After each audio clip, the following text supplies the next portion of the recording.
There's another true crime case that's getting a lot of attention. Police are trying to piece together what happened.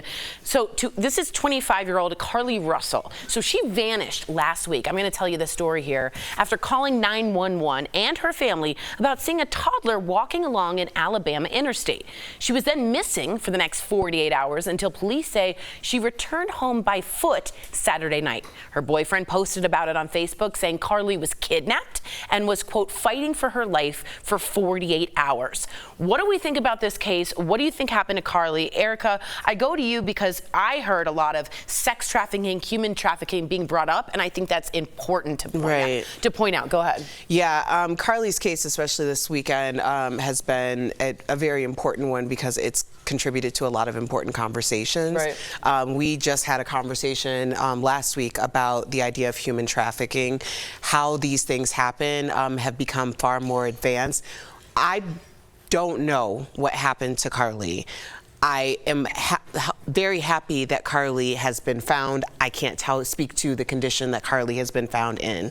But this case, because of who Carlee is, has opened up the conversation in these communities that may be the most vulnerable to things like human trafficking, potential abduction, and lack of media coverage. So this was very viral, especially on social media. That made me feel very good about that, because it's not often that people who look like me are viral in that missing persons realm. Again, I do not know what happened with Carlee, but I do know that the conversations that were had in many people's homes were very important. I agree with you, especially if you are confused. They're saying perhaps the toddler, we still don't know what happened to the toddler, was used as a bait or a lure to get out, and then they take her. Her wig was found, her car was there, so it looks like there was some kind of fight or something. Again, all speculation on that. This was such a strange case to just look at, because I'm glad we're having those conversations, but just when we look at this specific case and this young woman, it really made me think about Dwayne Haskins, the